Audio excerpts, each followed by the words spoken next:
اب قیامت کے دن نبی پاک کے قریب ہونا، اللہ اکبر، آپ سمجھتے یہ کتنی بڑی نعمت ہے؟ کیونکہ قیامت کے دن تو بڑا مشکل دن ہے۔ آج ہم سب پیاسے ہیں اور ابھی افطار میں کچھ دیر باقی ہے، حالانکہ موسم گرم نہیں ہے، مگر پھر بھی پیاس لگ رہی ہوگی، پھر بھی کمزوری محسوس ہو رہی ہوگی۔ پنجابی میں کہتے ہیں نا، لگ پتا جاتا ہے جب بندہ روزہ رکھتا ہے۔ حالانکہ 12 گھنٹے کا آج کل کراچی میں تو بڑا آسان روزہ ہے، ہم نے تو وہ رمضانیں بھی گزاری جب 7:30 پونے 8 جا کے افطار ہوتا تھا، اب تقریباً 6:30 بجے کے آس پاس افطار ہو جاتا ہے، مگر پھر بھی ہمیں فیل ہوتا ہے، ٹھیک ہے نا، پورا دن گھر میں بیٹھے، گرمی میں نہ بھی نکلے پھر بھی روزہ پتہ چلتا ہے۔ اب مجھے بتائیں کہ جو قیامت کا دن ہوگا 50,000 سال کا دن ہوگا، سورج 1 میل پر ہوگا، ابھی کروڑوں میل دور ہے نا، 1 میل پر ہوگا، اور سوائے حوض کوثر کے اور کوئی پانی نہ ہوگا، سوائے اللہ کے عرش کے سائے کے کوئی سایہ نہ ہوگا، سوائے نبی پاک علیہ الصلوۃ والسلام کے کوئی مددگار نہ ہوگا، وہ شفاعت کریں گے نا۔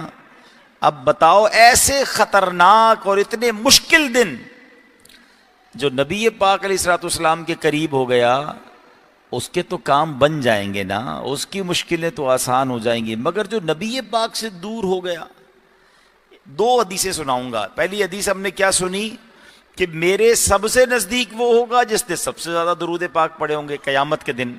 ایک حدیث پاک میں نبی پاک علیہ الصلوۃ والسلام نے کچھ اس طرح ارشاد فرمایا جس کا مضمون ہے کہ قیامت کے دن وہ میرا چہرہ بھی نہیں دیکھ سکے گا جس کے سامنے میرا ذکر ہوا اور اس نے مجھ پر درود پاک نہ پڑھا۔ ابھی دونوں باتیں یاد رکھیے، ایک وہ ہے جو قریب ہوگا، صحبت مصطفیٰ مل جائے گی صلی اللہ علیہ وسلم، ایک وہ ہے جو دیدار بھی نہیں کر سکے گا۔ تو اب کتنا محروم ہے کہ جس کو دیدار نہیں ملے گا۔ ان دونوں چیزوں میں جو کامن چیز ہے وہ کیا ہے؟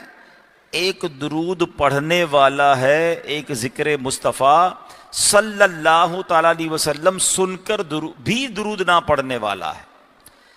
اب غور کر لیں کہ میری اور آپ کی زندگی درود والی ہے یا بغیر درود والی ہے۔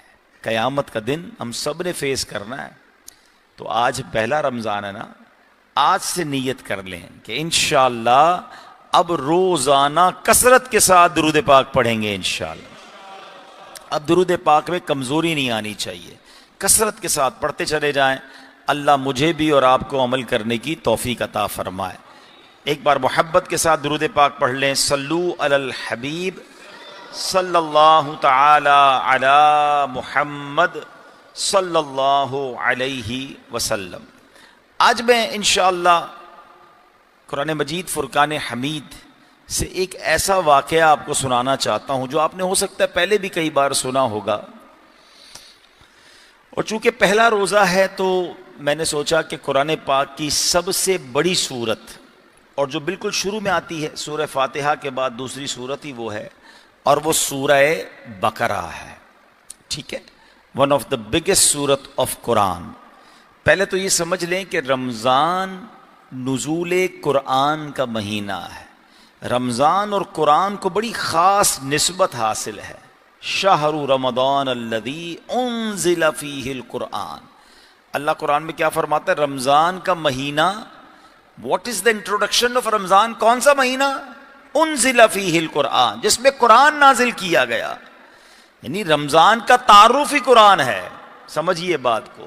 اب جو رمضان میں قرآن نہ پڑھے، رمضان میں قرآن سے اٹیچ نہ ہو، رمضان میں قرآن انڈرسٹینڈ نہ کرے، سمجھنے کی کوشش نہ کرے، تو پھر تو وہ رمضان کی وہ لذت کیسے پائے گا؟ آپ کو پتہ ہے قیامت کے دن روزہ اور قرآن بندے کی شفاعت کریں گے۔ روزہ اللہ سے کہے گا یا اللہ دن میں نے اسے کھانے پینے سے روکا تھا، اور قرآن کہے گا یا اللہ رات میں نے اسے قیام کر کے آرام سے روکا تھا، یہ رات قیام کرتا تھا۔ اب بتاؤ، جو روزہ رکھے اور قرآن نہ پڑھے تو وہ ایک سعادت سے تو محروم ہو رہا ہے نا۔ تو قرآن پڑھنا بھی ہے، انڈرسٹینڈ بھی کرنا ہے۔ یہاں میں ایک کتاب کا تعارف بھی آپ کو کروانا چاہتا ہوں۔ پہلے تو آپ ایک بات سمجھیے کہ پورے قرآن میں اپروکسیمیٹلی کم و بیش 6600 سے زیادہ کم و بیش آیتیں ہیں، ہمیں بہتر تو یہی ہے کہ پورا قرآن پڑھیں، انڈرسٹینڈ کریں، لیکن ان 6600 کے قریب آیتوں میں 89 کے قریب آیتیں وہ ہیں، 90 کے آس پاس آیتیں وہ ہیں جس میں اللہ کریم نے مجھ سے اور آپ سے براہ راست بات کی ہے، ڈائریکٹلی بات کی ہے. اور وہ آیتیں کون سی ہیں؟ یا ایھا الذین آمنو، اے ایمان والو، او یو بلیورز. کون ہے ایمان والا؟ میں ہوں اور آپ ہے نا، ایمان والے ہیں نا بھائی. اللہ نے مجھ سے اور آپ سے بات کی ہے. وہ 89 آیتیں پڑھ لی آپ نے. یہ سوچئے، کوئی میرا 30 سال کا بھائی بیٹھا ہے، کوئی 40، کوئی 50 سال کا، کوئی 60 سال کا، اتنی زندگی گزر گئی. ہونا تو یہ چاہیے پورا قرآن پڑھ لیتے، چلے پورا نہیں پڑھا. وہ 89 90 کے قریب آیتیں جو ڈائریکٹ اللہ نے آپ سے اور مجھ سے بات کی ہے. ہمارا گاہک میسج کرے، ہمارا باس میسج کرے، ہمارا رشتہ دار میسج کرے، ہمارے بچے پیغام بھیجیں، ہم سارے وہ ضروری پیغام سنتے ہیں. اللہ نے پیغام بھیجا ہے، ہم نے پڑھ لیا ہے، ہم نہیں پڑھتے. افسوس ہوتا ہے جب کسی سے پوچھو تو کہتا ہے نہیں یار مجھے تو پتہ ہی نہیں ہے کہ اللہ نے ایمان والوں سے الگ سے بھی کوئی بات کی ہے. جی ہاں، ڈائریکٹلی دیکھیں، یا ایھا الناس، اے لوگوں کہہ کر اللہ نے الگ فرمایا، مگر کچھ جگہوں پر ڈائریکٹلی اے ایمان والوں کہہ کر فرمایا، ہمیں فرمایا. اب ہونا یہ چاہیے تھا کہ ہم پورے قرآن سے وہ ساری آیتیں ڈھونڈ کر خود پڑھتے، تھوڑا مشکل ہو جانا تھا. دعوت اسلامی والوں نے ہمارا کام آسان کر دیا. یہ میرے ہاتھ میں کتاب ہے، کتاب کا نام ہے اے ایمان والو. میں آپ سب کو مشورہ دوں گا رمضان میں یہ کتاب ضرور لے لیں. اور جو لوگ تحفے بانٹتے ہیں نا، رشتہ داروں کو کوئی مٹھائیاں بھیج رہا ہے، کوئی سوئیاں بھیج رہا ہے، کوئی پتہ نہیں کیا بھیج رہا ہے، ٹھیک ہے، کھانے پینے کا اپنا انداز ہے، مگر میرا مشورہ ہے کہ یہ کتاب تحفے میں بھیجیں. اس میں وہ تمام 89 90 کے قریب آیتیں موجود ہیں جس میں اللہ نے قرآن میں ہم سے کیا بات کی. صرف آیت نہیں ہے، اس کا ترجمہ بھی ہے، اس کی تفسیر بھی ہے. تو میری گزارش یہ ہے یہ کتاب خرید لیں، ورنہ دعوت اسلامی .net پہ ہو سکتا ہے یہ ڈاؤن لوڈ کے لیے اویلیبل ہو، ڈاؤن لوڈ کر لیں. مکتبۃ المدینہ تو فون کر کے بھی منگوایا جا سکتا ہے. خود پڑھیں. اب روز کی اگر آج سے کوئی شروع کر دے نا کہ آج سے میں 3 آیتیں پڑھوں گا، ترجمہ بھی پڑھوں گا، تفسیر بھی پڑھوں گا، 15 منٹ لگیں گے، مگر کیا ہوگا؟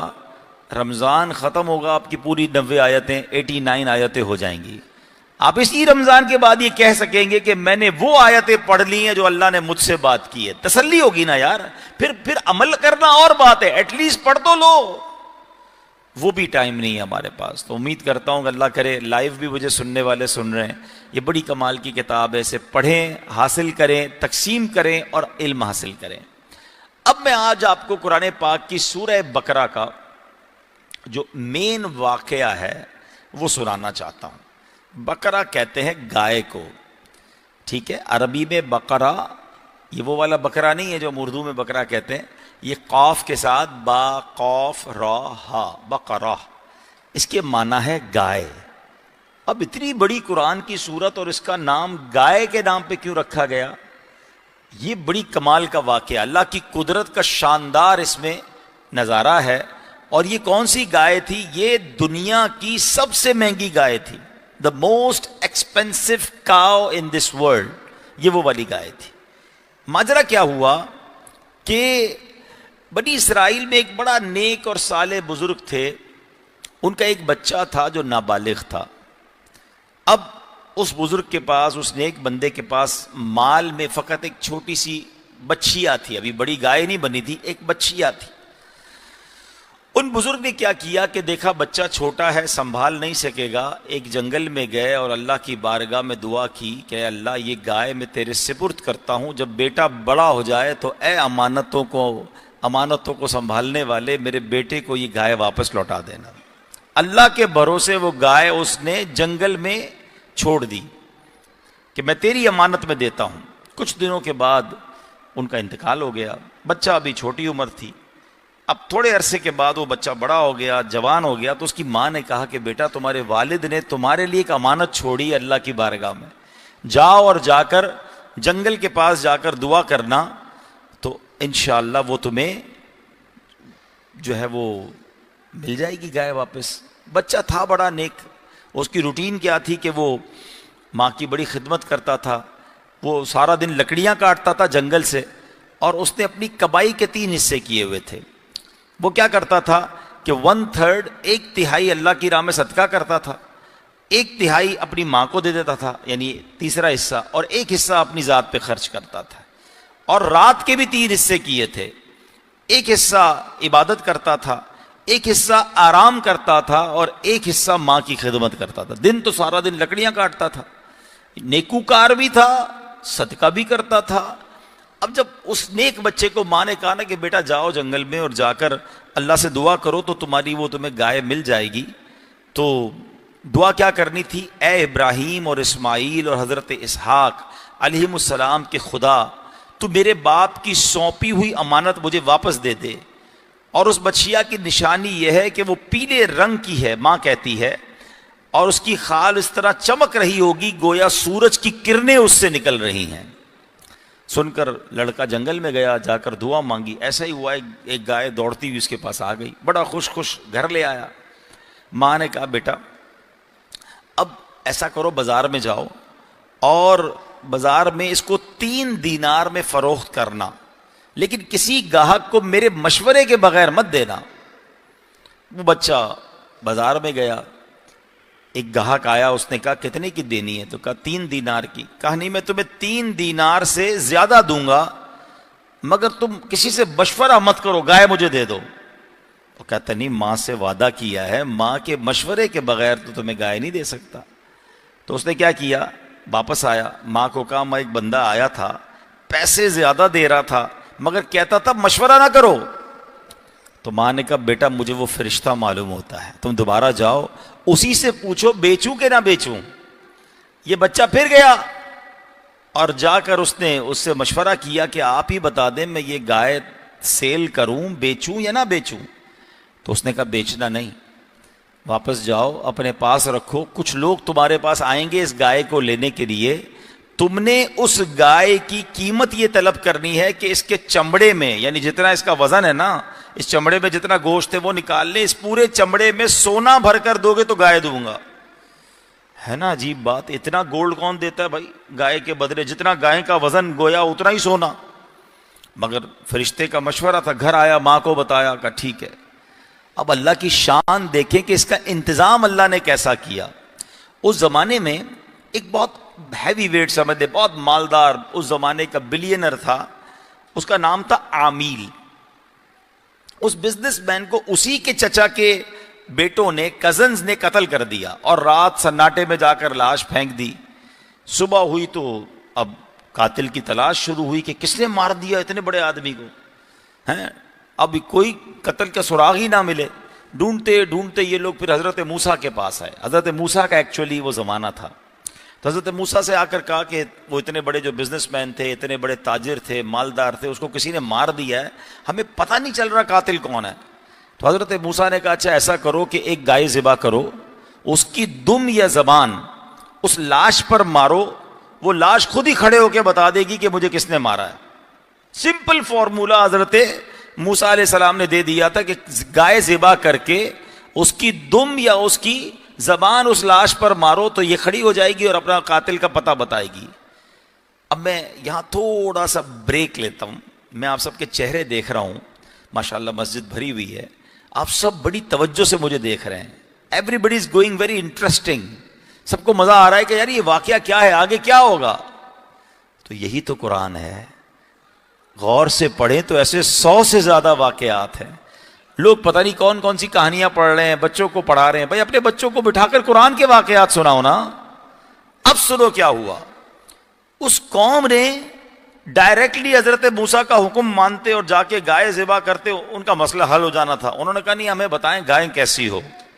اب یہ پورا واقعہ قرآن اگر آپ سورہ بقرہ پڑھیں گے نا, وہ سوال کرتے گئے, حضرت موسیٰ کو جواب دیتے گئے کہ اس کا کلر یہ ہوگا, وہ دکھنے میں ایسی ہوگی, اس پر کسی نے سواری نہیں کی ہوگی. وہ کہتے حضور اور بتائیں. وہ پوچھتے گئے, آپ جواب دیتے گئے. وہ کہتے ہیں کمپیوٹر پہ اگر آپ سرچ کریں تو ایک ہوتی ہے نیرو سرچ, جب آپ اس پہ ڈالتے رہتے کہ مجھے یہ بھی چاہیے, یہ بھی چاہیے, یہ بھی چاہیے, تو وہ جا کے کمپیوٹر جا کر کسی ایک چیز کو جا کر بتاتا ہے کہ پھر پوری دنیا میں بھائی یہیں سے ملے گی. اب وہ سوال اتنے کر لیے انہوں نے کہ حضرت موسیٰ نے ہر چیز بتا دی کہ اس کا کلر کیسا ہوگا، دکھنے میں کیسی ہوگی، اس پر کسی نے سواری نہیں کی ہوگی، سب بتایا آپ نے۔ تو اب وہ لوگ گائے ڈھونڈنے نکلے۔ جب گائے ڈھونڈتے ڈھونڈتے پہنچے تو اسی نوجوان کے گھر پہنچے، جیسا حضرت موسیٰ نے بتایا تھا پورے ملک میں یا پورے شہر میں کسی کے پاس ایسی گائے نہیں تھی جو اس نوجوان کے پاس تھی۔ کہا ہمیں دے دو، کتنے میں دو گے؟ نارمل سودا تھا نا۔ کہتے جتنا اس گائے کا وزن ہے نا، اس کے چمڑے میں سونا بھر کے دو گے تو تمہیں دوں گا۔ حیران ہو گئے، مگر وہ آدمی بہت بڑا تھا، اس کے قاتل کو تلاش کرنا تھا، گائے یہی تھی، باقی کوئی تھی نہیں۔ سونا اتنا دیا اور گائے خریدی، اس کی زبان یا دم اس لاش پر ماری تو لاش نے کھڑے ہو کر بتا دیا کہ میرے چچا کے بیٹوں نے مجھے قتل کیا ہے۔ بہرحال اس کو بھی پکڑ لیا گیا اور جو مقدمہ آگے چلا۔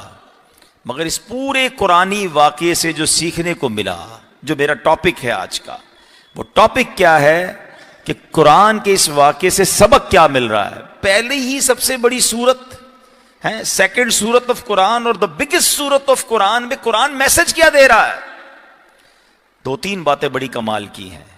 پہلی بات تو یہ سیکھنے کو مل رہی ہے کہ ماں کی خدمت ہے، ماں کی دعا، اپنے والدین کے ساتھ جو اچھا سلوک کرتا ہے اللہ اسے کیسے نوازتا ہے۔ ایک چھوٹی سی گائے تو تھی، مگر اللہ نے اس گائے کی برکت سے اس بندے کو بلینر بنا دیا، اس زمانے کا کتنا بڑا مالدار بن گیا۔ وجہ کیا تھی؟ ماں راضی تھی۔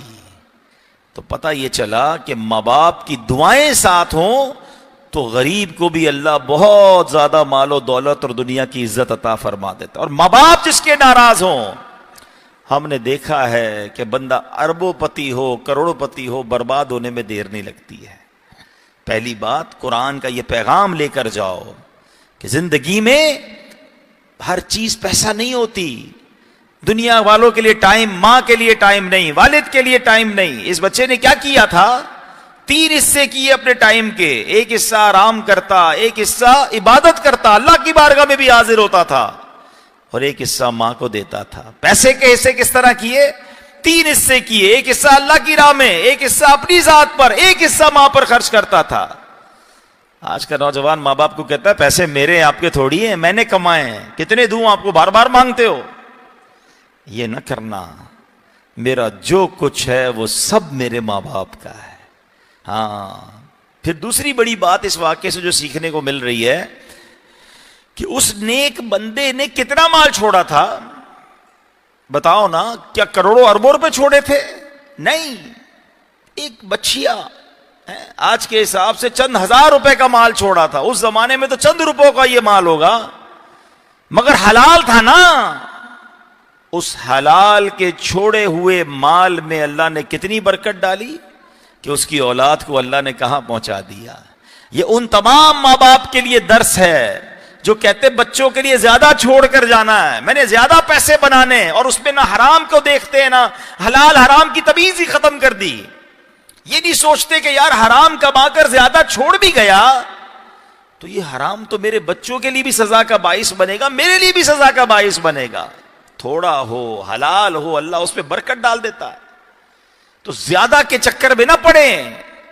اس بندے نے پتہ ہے اصل چیز کیا چھوڑی تھی؟ جو سمجھانا میں چاہ رہا ہوں، اس نے نیک اولاد چھوڑی تھی، اس نے شاندار تربیت کی تھی اپنی اولاد کی۔ باپ کی تربیت تھی نا کہ مرنے کے بعد اس بیٹے نے ماں کو نہیں چھوڑا، ماں کا سہارا بنا، ماں کی خدمت کی، عبادت کی۔ آج میں اور آپ کہتے ہیں مجھے بچے کا اچھا مستقبل بنانا ہے، اور اس اچھے مستقبل کے چکر میں ادھر پڑھانے کے لیے بھیج رہے ہیں کہ جہاں بچے کا دین، ایمان، اعمال سب برباد ہو رہے ہیں۔ یہ کون سا اچھا مستقبل ہے؟ پہلے تو ہم بیرون ملک کے اسکول کالجز کے واقعات سنتے تھے کہ بھائی بیرون ملک میں کوئی بچہ جاتا ہے تو معاذ اللہ اعمال بھی برباد، دین کے معاملات بھی بڑے خراب ہو جاتے ہیں۔ بڑا ڈر لگتا ہے کہ یار کیوں بھیج رہے ہو کافروں کے ملکوں میں؟ مگر اب تو جو ہمارے تعلیمی اداروں کا حال ہو گیا، آئے دن آپ خبریں سن رہے ہیں، میں کسی کا نام نہیں لیتا، پچھلے دنوں سوشل میڈیا پہ واقعہ بڑا مشہور ہوا نا کہ 2 دوستوں نے نشہ کرنے کے معاملات اور پتہ نہیں لڑکی کے معاملات تھے کیا تھے، ایک نے ایک کو جلا دیا۔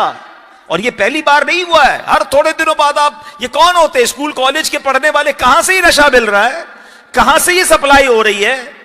ہم ماں باپ تو آنکھیں بند کیے ہوئے ہیں. آج تو نہ جانے بھائی میرا بیٹا فلاں کالج فلاں یونیورسٹی میں جا رہا ہے, کدھر جا کر پڑھ رہا ہے یا بگڑ رہا ہے, اس کی صحبتیں کیا ہیں.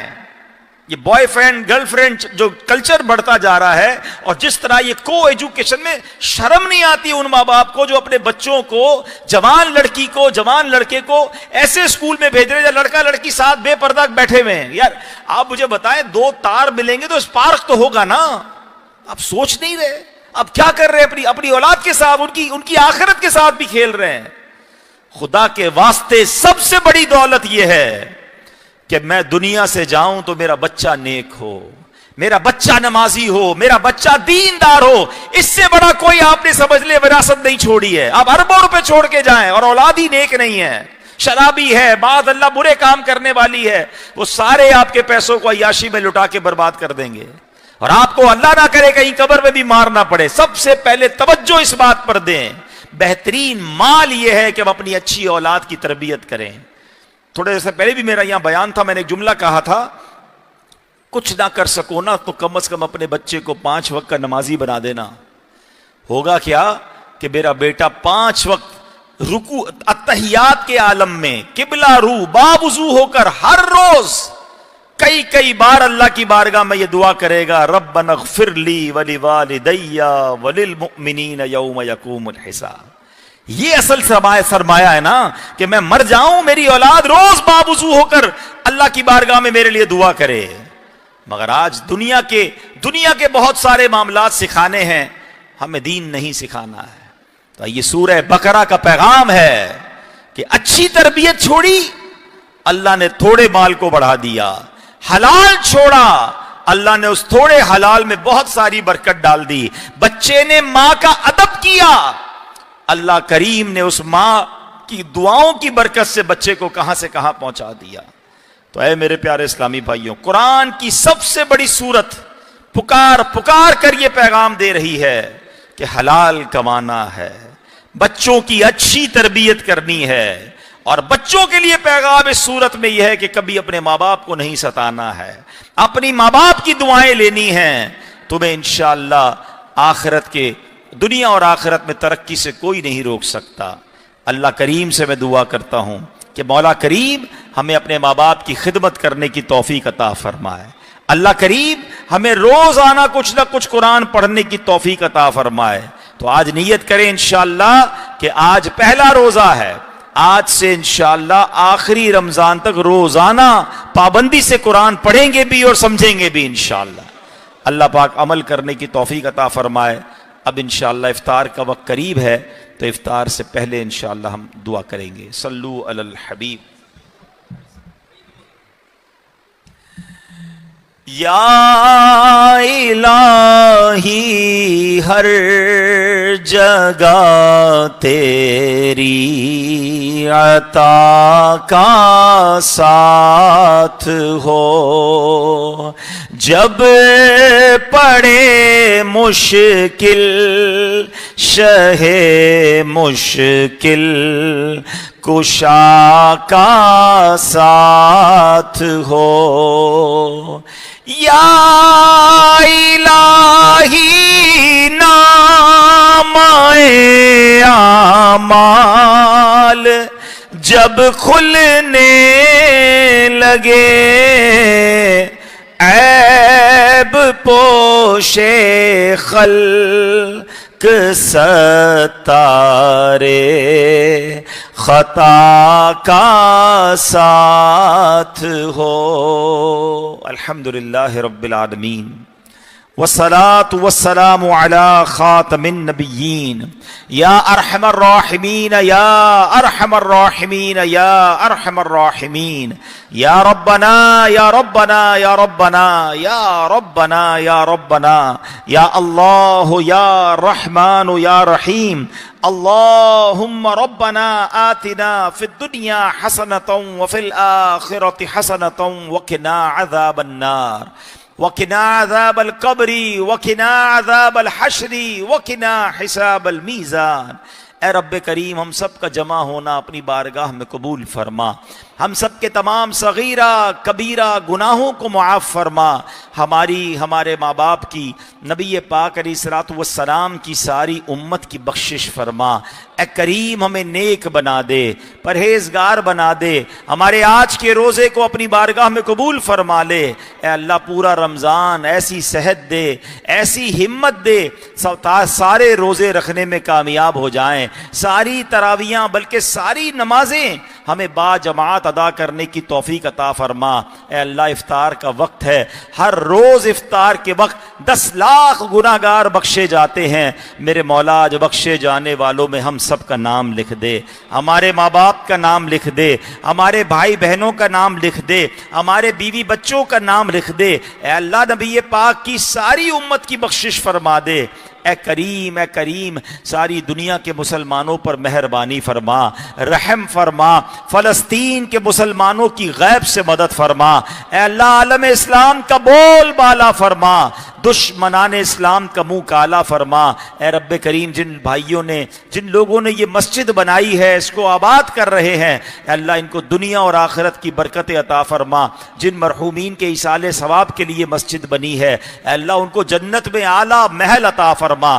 اللہم ربنا تقبل منا انک انت السمیع العلیم وتب علینا یا مولانا انک انت التواب الرحیم وافوض امری الی اللہ ان اللہ بصیر بالعباد لا الہ الا انت سبحانک انی کنت من الظالمین۔ آئیے مل کر آیت کریمہ کا ورد اس نیت سے کرے، افطار کا وقت ہے۔ اے اللہ حضرت یونس نے مچھلی کے پیٹ میں تجھے پکارا، اے اللہ تو نے انہیں مچھلی کے پیٹ سے نجات عطا فرمائی۔ آج ہم بھی مشکلوں میں پھنسے ہوئے ہیں، انہی الفاظ کے ذریعے تجھے پکار رہے ہیں۔ اے اللہ ہماری مشکلیں آسان کر دے، ہماری بیماریاں دور کر دے، قرض داریاں دور کر دے۔ جو جس پریشانی میں ہے مولا آج پہلے افطار کے موقع پر خوشی کا موقع ہے، ہماری وہ پریشانی دور فرما۔